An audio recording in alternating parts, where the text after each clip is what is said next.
Hello and welcome to News Today. My name is Kimini Nyamani Amano. Coming up over the next 60 minutes, reports reaching us indicate students of Walla Senior High School have gone on rampage and the school destroying some property of the school. Our Northern Regional correspondent will be telling us why this has taken place. Also ahead, former Energy Minister Albert Kandapa and his deputy KT Hammond appearing before the Judgment Day Sole Commission. We'll be telling you what they've been telling the Sole Commissioner. Also ahead on the foreign front, vote counting ongoing in Mali after Sunday's parliamentary elections. Stay with me, I'll bring you details of these stories and plenty more in a moment.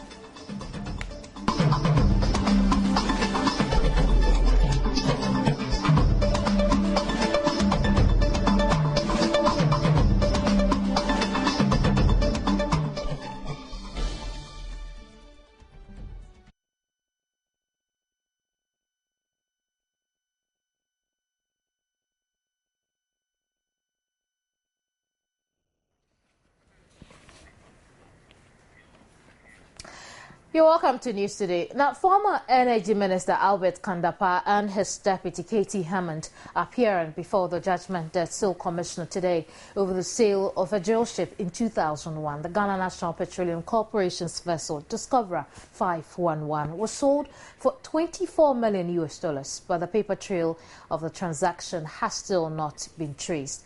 An amount of $19.5 million of the proceeds were used to pay a judgment debt allegedly awarded French bank Société Générale against the GNPC. $1 million was allegedly used to pay for legal services covering the transaction. And none of those involved in the transaction has been able to account for the rest of the money, necessitating the invitation of the two former ministers as well as former GNPC Chief Executive Chacho Chikata to testify over the matter. Today we understand former Energy Minister Albert Kandapa and his deputy have appeared before the Judgment Day Commission. Let's take a listen to what they've been saying. My Lord, the balance of $3.5 million was paid by Barclays Bank bankers draft number 01953801 dated July 18, 2001. The check was subsequently paid to the account of Government of Ghana. The check, a photocopy of which had been given to me at the time, but the original check was given to Ambassador Podo, the High Commissioner, and it was the High Commissioner himself who arranged, with instructions from the Minister of Finance, to pay it into an account at the Ghana International Bank. And, my Lord, I have here a copy of the check. Not only a copy, it's the return check. You know, in UK there is this tendency for the bankers to return your check to you after it has been paid. And I do know all that happened with that account, with that money. It was duly paid into the account of the government. My Lord, what then happened to the $3.5 million thereafter? My Lord, I never was the Minister of Finance. I wasn't the Accountant General. I wouldn't know. I think the Accountant General should be called here to tell us what happened to the money. You know, because I do know also from here that the Ghana International Bank subsequently paid the check into its account at Chase Manhattan in New York.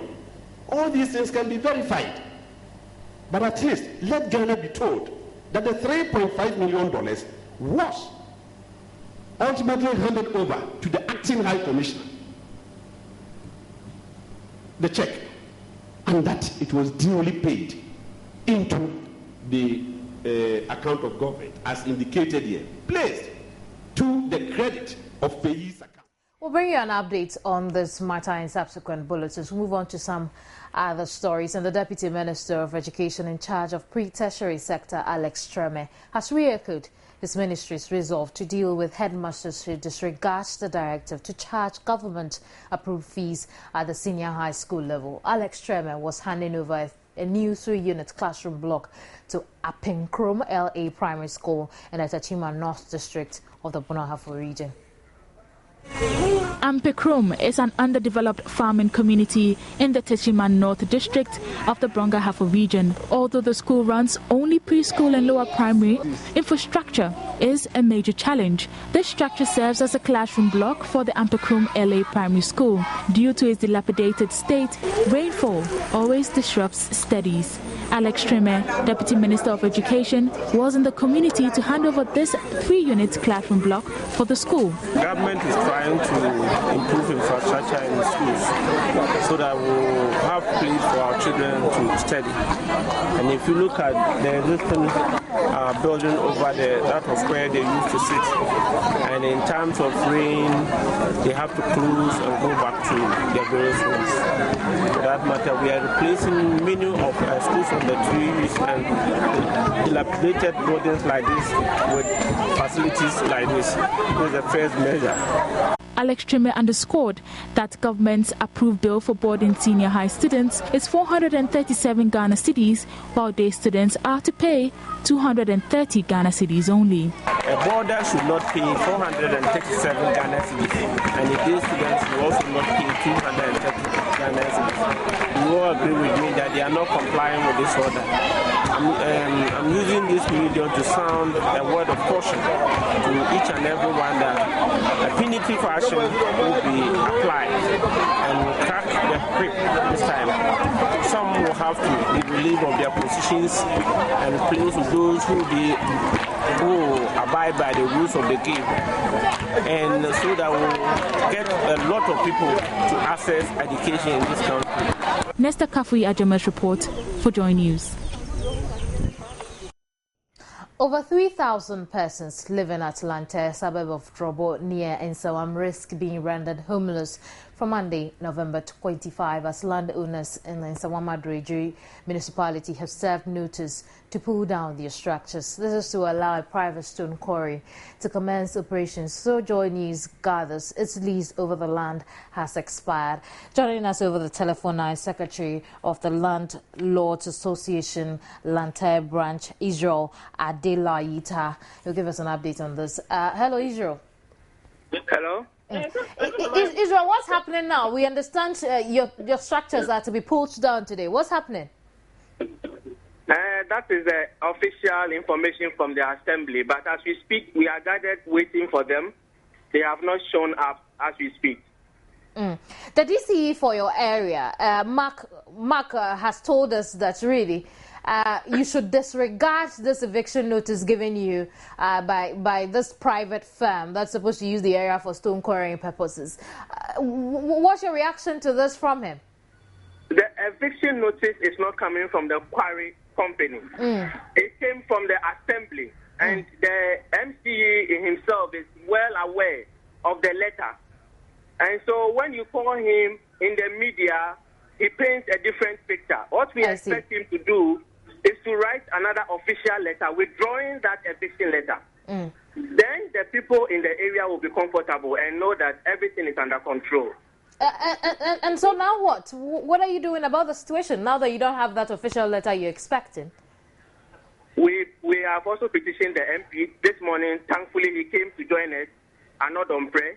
He was in the area, and then he went around with us and saw the situation, the anxiety in the area, the tension and all. And so he has assured us that security will be provided us, and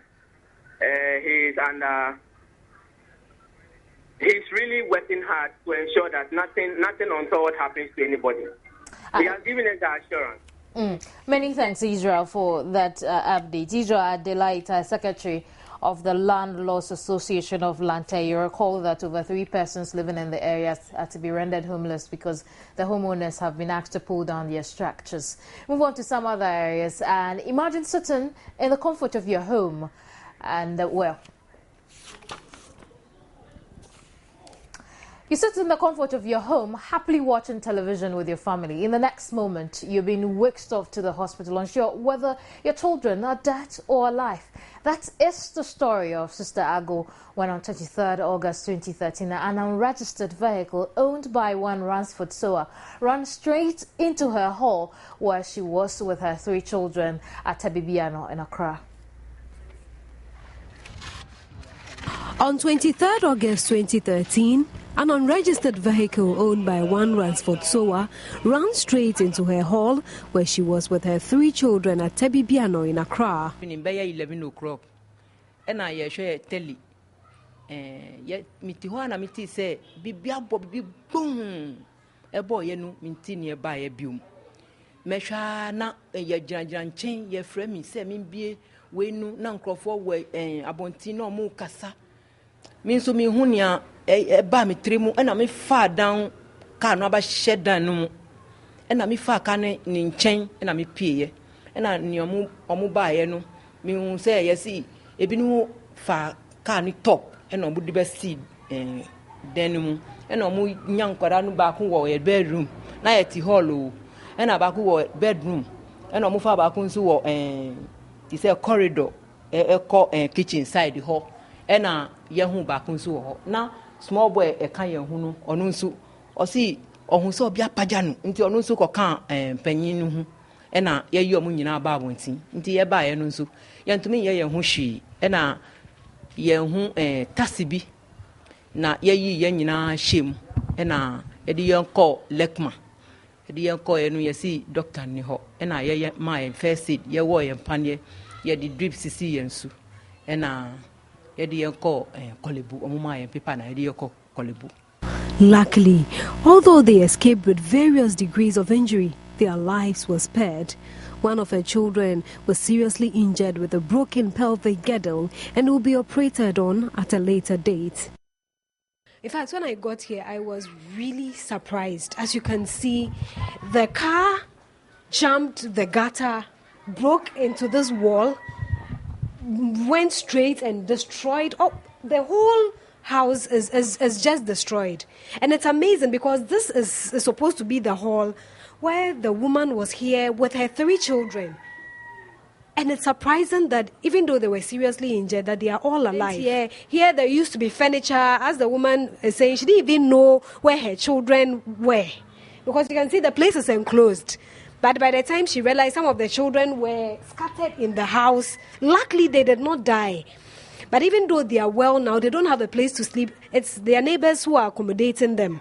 Now, the eldest daughter recounts what happened. What exactly happened on that night, 11 p.m.? Can you remember?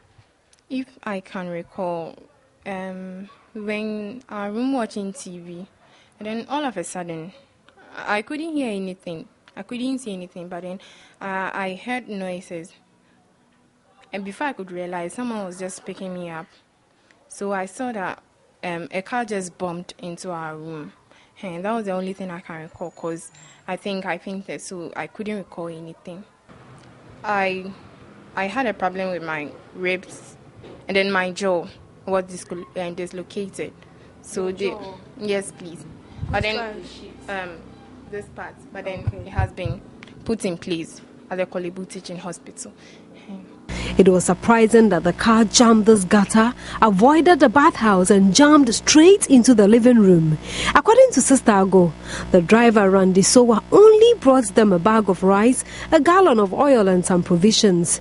I noticed that some building materials were at the house, which they tell me were provided by Randy Sowa. Unfortunately, he refused to stick to his side of the bargain, which includes building the house and paying the hospital bills, amounting to about 4,000 Ghana cedis. This was after he had convinced the family to settle the case out of court. At the Kweshi Divisional Police Station, the commander who spoke off camera said the case has been arranged before court and would proceed on Tuesday, 26th November 2013. Reports reaching Joy News indicate students of Walla Senior High School have gone on rampage in the school, destroying some properties of the school, which is in the northern region.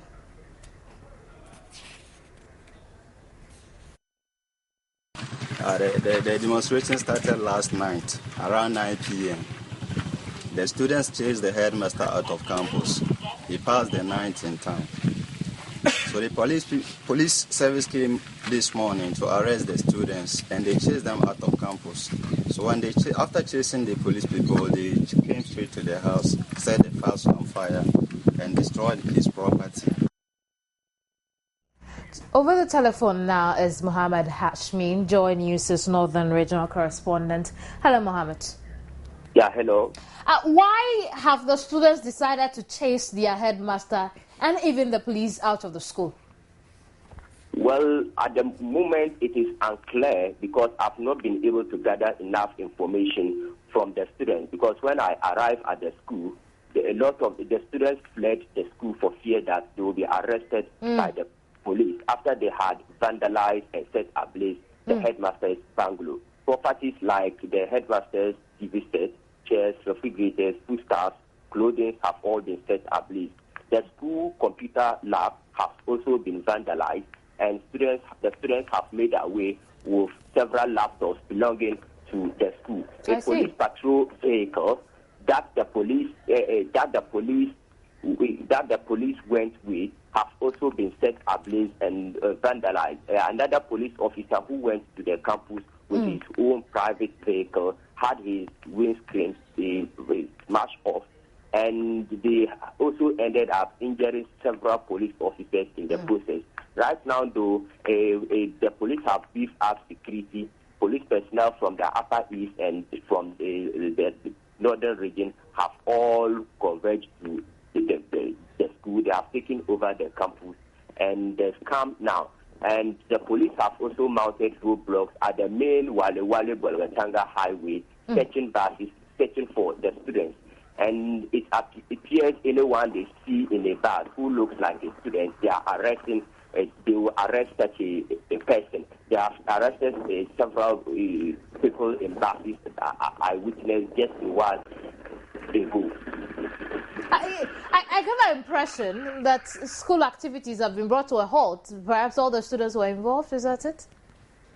Yes. According to some eyewitnesses that I spoke to, they told me that it all started somewhere last night after some students went to the headmaster's bungalow, and then they attacked the headmaster. The headmaster had to run away with his family to seek shelter at the Walla Chief Palace, where they are currently living. And then the situation worsened again this morning after the police arrived there, but the strength of the police was very small, so the students were able to overpower them, and then injuring a lot of them. They also attacked the community police station, the district capital police station, Walla police station, and some of the police officers, according to some eyewitness, tells me that some of the police officers had to run away to protect their lives because their numbers were very small. But right now, and so these arrests that have been made, what more do we know about the arrests? The police say they will continue to search for the students who set ablaze the headmaster's bungalow, and they will arrange them before court. They have also arrested anyone who, when they arrive at the campus, anyone they saw at the campus, they will arrest. They said they are going to screen them. Myself, it was just my identity that saved me, because when they arrived, it appeared that they were very peeved after seeing several of their colleagues injured in the process. Tell us about academic work then. We could say it's come to a halt? Yes, it has come to a halt. The school looks very quiet. What you can only see at the moment is police vehicles and police personnel. It's a bit strange that we do not even know what may have sparked this in the first place. Well, where are your teachers? The teachers themselves have also run away from the campus because not only did they attack the headmaster, but they were also looking for some of their masters. So for fear of being attacked, some of the masters themselves, some of them also ran away from the campus. I see. Many thanks, Mohammed. Mohammed Hashmin joined us from the northern region with an update on the rampage at the Walla Senior High School. This is news today. There's more news ahead. Don't go away.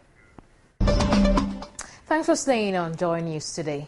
Now, the Environmental Protection Agency, in collaboration with Tallow Ghana Limited and its Jubilee partners, have organized a 3-day public hearing in the Western region to give representatives of affected communities a chance to contribute towards the proposed Trinidad, Enyira and Intom, known as the 10 projects. Western Region correspondent William Benjamin Peters has more. Tallow Ghana Limited and its partners propose to develop the Trinidad, Enyira and Intumi hydrocarbon fields offshore Ghana, known as the 10 project. It is situated approximately 20 kilometers to the west of the Jubilee field and is the second major hydrocarbon development offshore Ghana. Oil production from the 10 fields is expected to start in mid-2016 and will reach an output of approximately 80,000 barrels per day by 2017. It is expected that the total recovery of oil and gas will be approximately 312 million barrels of oil equivalent over the 20-year life of the project. At a public hearing on the project, representative for the 6 affected coastal communities raised concerns on the impact of the project on livelihood, environment, health and education. Another issue of concern raised was the recent spate of beached whales which have been attributed to oil and gas activities. The municipal chief executive for Nzema East, James Accra Beidu, reiterated that disparities in mapping out development projects and even scholarships has resulted in communal dissatisfaction against Tallow Oil and the Jubilee partners. Most often, we get to know that they are taking projects to Elamile, they are taking projects to Jomoro, sometimes Ahanta West. And I think it's cut off from their programs. For the past 2 years, they've been at, I think, yes, making effort to put up infrastructure projects for them. Yet, 2 years on the line, nothing has shown. An assembly member for Abuaze Fasin electoral area in the Ahanta West district, Ebenezer Essien, however, called on the EPA to be proactive. I have a problem with EPA and how they go about their assessment. Because they are a government institution and it is expected that they do what they are supposed to do. Nothing more, nothing less. But EPA will come out with their assessment. And you will find a whole lot of things concerning the assessment that they have done. The principal officer for oil and gas at the Environmental Protection Agency, Kojo Enyinam, however, disagrees with the public, especially about the performance of the EPA, and urged them to exercise restraint. The Minister of Environment, Science, Technology and Innovation, Dr. Joe TNJ, has drawn the attention of mining companies to the reclamation bond, which requires them to deposit specified amounts of money towards reclamation of mined areas. He said the bond would be used to reclaim mined areas should mining companies go bankrupt or fold up. Dr. TNJ stated that small-scale mining companies would also be required to deposit specified amounts of money for the reclamation lands degraded through their operations. He said the Environmental Protection Agency would be directed to ensure enforcement, saying the environment must be protected for the sustainable development of the country.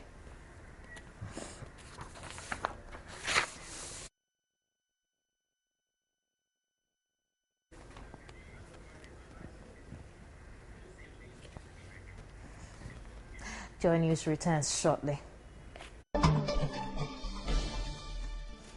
You're welcome back to Joy News today. Now, the entire executive body of the Graphic Local Workers Union expresses serious reservations about management's decision to abandon the ongoing standing joint negotiations. The local union takes this limitation of management and indeed the board very seriously and has hereby resolved that management returns to the negotiation table for dialogue and remove all bottlenecks causing undue delays in arriving at an amicable solution to the already protracted collective bargaining process. Also, management has been asked to take a hard look at the appalling conditions of service of unionized staff and take a bold initiative at enhancing it.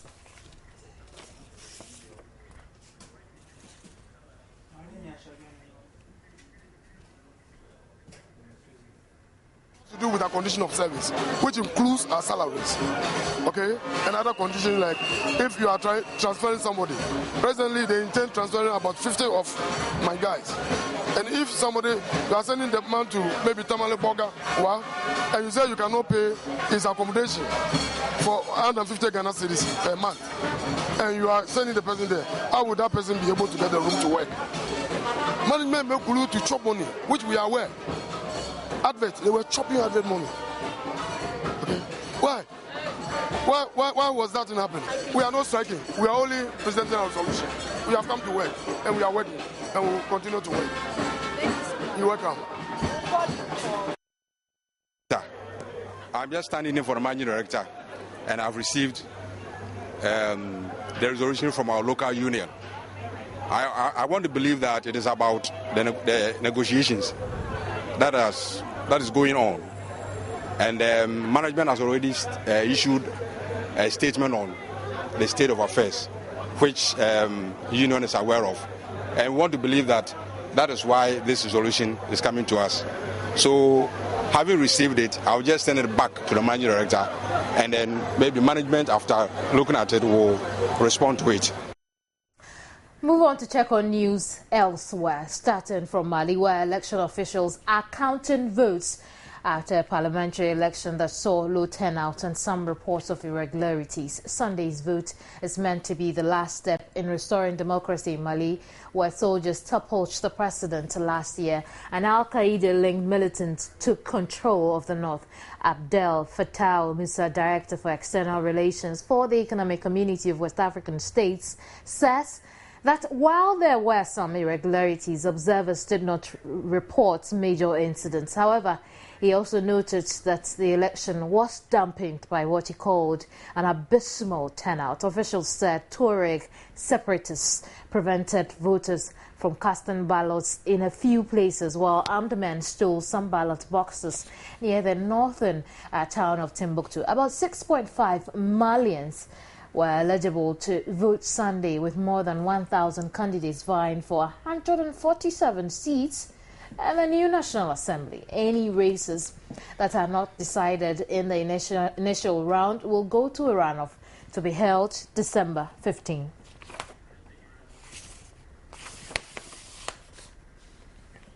Cheering crowds, an international news analyst, has joined us over the telephone. Hello, you're Brad. Hello, Kimini. Good afternoon. Good afternoon to you. Is Netanyahu justified in his comments that this deal with Iran is a historic mistake that would make the world less peaceful? He could be justified, but only time will tell, Kimini. It's quite refreshing that after 34 years of visceral mistrust between Iran and the West, a semblance of an agreement has been reached finally. I think the next 6 months will be a litmus test to Iran's sincerity about pursuing nuclear energy only for peaceful purposes. As I said, the proof of the pudding is in the eating. I think Israel and Saudi Arabia together, the US's greatest allies in such a combustible region like the Middle East, have termed such a tentative agreement a historic mistake. That will give Iran a lopsided advantage when talks resume in 6 months. The question everybody is asking is, was the deal a good one or a bad one? I think it depends upon the perspective from which we look at it. Obama is taking a huge gamble by betting his last cent on an unpredictable and often savvy country like the pariah state of Iran. The success or otherwise of this deal will make the world remember Obama as a messiah of peace or a cowardly president who capitulated to Iran's chicanery. What I can say, Kemene, is that my candid opinion is neither side may have good intentions in the long term. Despite 36 rounds of sanctions on Iran, it remains the second largest economy in the whole of the Middle East and North Africa, with a GDP of $484 billion last year. So why would a paltry $7 billion in sanctions relief stop Iran from its surreptitious intentions of developing atomic bombs? So therefore, acquiescing in such an agreement may enable Iran to buy time and deflate international pressure from its nuclear program. That is one argument. The other argument is also that the Westerners, on the other hand, may be making a frantic effort to coax Iran to abandon a nuclear ambition that could insulate it from foreign aggression for more than a century to come. In an unfair world like ours, where an ally in the morning can abruptly transmogrify into a foe by night, the only way you can reliably protect yourself is through the possession of atomic weapons. And therefore, Iran has agreed that it's going to make the following concessions. It's going to abstain from installing any new centrifuges. It should also convert all its stockpile of uranium that has been enriched to 20%. This is to be done through oxidation. That is the conversion of toxic fissile materials into fuel. Iran should also halt the construction of a heavy water nuclear facility in the town of Accra. If not halted, that facility provides a shortcut procedure for the use of plutonium to make nuclear warheads. However, this is the caveat. Iran will be permitted to continue low-grade uranium enrichment of up to 3.5%. Right. But it will be under the prying eyes of the International Atomic Energy Agency that will have the mandate to inspect Iran's nuclear facilities every single day for the next 6 months. So it can go either way. It is either these two superpowers are deceiving the world, or Iran may have a genuine intention of seeking a peaceful path with the rest of the international community. The U.S., on the other hand, is saying that it has assured the Israelites, it's assured Israel that really it continues to give its support. Is that what Israel needs at the moment? Israel, I'm sure the military couples of Israel have already made their permutations. Israel feels like with its military strength, it can unilaterally cripple Iran's nuclear program. But the Obama administration thinks like, no, we have isolated Iran for so long. Instead of considering Iran as a major part of the woes of the Middle East, perhaps it can be part of the solution of the problems of the Middle East. That is why Israel and Saudi Arabia, even though Saudi Arabia is an Islamic country, it is uncomfortable with any form of rapport between the U.S. and Iran, because Iran, a peaceful Iran, that is all smiles to the international community, will serve a counterbalance to the influence of Saudi Arabia in the region. But for Netanyahu and other Israeli leaders, the number one priority for them is the security of Israel. And therefore, if they think that Iran cannot be trusted in any peaceful freeze of its nuclear program, and that it may be used this as a smokescreen to continue its nuclear program, for them, if Iran should be stopped militarily now, it's better than waiting some 6 months later. Because for all you know, such a tentative agreement may fall flat on its face after 6 months if either side does not remain committed to the terms of the agreement. So I totally agree with Netanyahu that the Americans should not go headlong into believing the Iranians. For all you know, if you are taking off only a burden of 7 billion out of a GDP of 84 billion, and that is quite an infinitesimal figure. Right. So such sanctions relief may not be the motivation for sitting around the negotiation table. They may have something hidden up their sleeves. Would stiffer sanction reliefs have changed the story? I think Iran is the winner in the whole of this. That is why the Iranians have decided that the time has come to reach an agreement. You know, the talks should have lasted only 3 days. We ended up entering the 5th day. So the Iranians also, I think also the people in the Middle East have got a problem with language. I prefer to call it a linguistic lacuna in dialogue when you are dealing with the Middle East. This current guy, Zarif, who is the foreign affairs minister of Iran, speaks close to impeccable English. But previous negotiators had to rely upon interpreters. And therefore you could say that the guy understands the semantics of the language. He understands that when the Americans say they will permit enrichment to a certain extent, but not completely freezing the nuclear program of Iran. And therefore, the Iranians believe that in the final analysis, they will win. Because if they are going to give relief to them, and now perhaps they can start importing, auto parts, and they can also export some of their oil, and then the banking system after 6 months will also have some sanctions relief. At the end of the day, even if Iran does not remain committed to the terms of such an agreement. If the agreement is cancelled, we'll go back to an Iran that will have a stronger bargaining power when we sit around the negotiation table with them in future. And that is what Israel wants to avoid. Israel wants to go in and then get the lion's share of any agreement. And you realize that Israel is the one that is, suffering from the pinch of the activities, the hostile activities of Iran. America will not be hit if Iran should attain atomic weapons. The nearest country that will be hit will be Israel. And therefore, the Israelis also feel like they've been completely marginalized. When we were dealing with the P5+1, at least Israel should have been a party to the negotiations. Right. And therefore, that's why I think the concerns and reservations coming from the quarters of Tel Aviv are quite genuine. But only time will tell whether this particular agreement will stand the test of people's protest. Only time will tell, indeed. Many thanks, everybody. Ibrahim is an international news analyst. Let's do some showbiz now. And over 30,000 music lovers thronged the Ohanajan Stadium last Saturday to party with international award-winning R&B artist Akon, his counterparts Big Sean, Nigeria's Wizkid, and Ghanaian dancehall act Samini and Shatta Wale at the Guinness Big Eruption concert. Let's take a recap.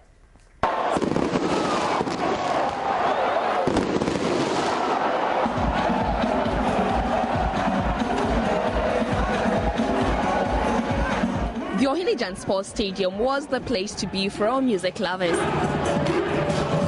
It was such a sight to behold at the stadium last Saturday night.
Akon was the headlining artist, but the moment many Ghanaians obviously waited for were the performances of the self-acclaimed dancehall king Shatta Wale and Samini, the CEO.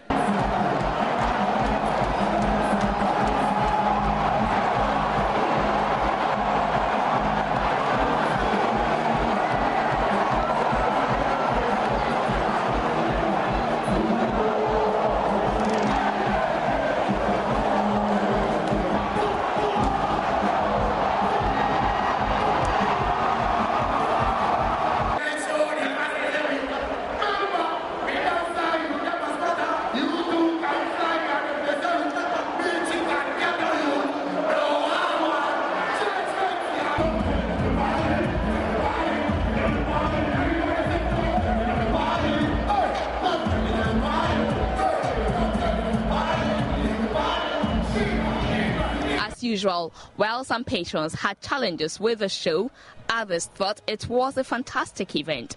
It's powerful, As I come around, I just came late, but when I come, Shatta Wale was just moving around.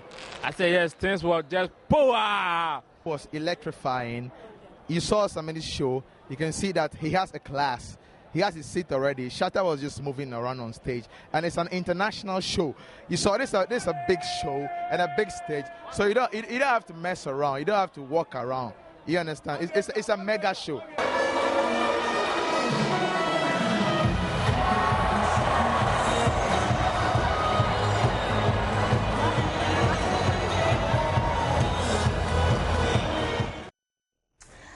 Let's check our closing headlines again.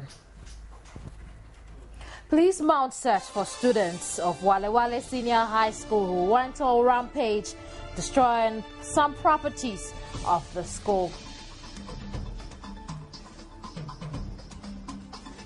Former Energy Minister Albert Kandapa has appeared before the Judgment Debt Sole Commissioner and his deputy Katie Hammond to appear later. Vote counting ongoing in Mali after parliamentary elections Sunday. Thanks for your company. My name is Kamini Nyamani. I'm another small news on Mind Online. I'll see you tomorrow.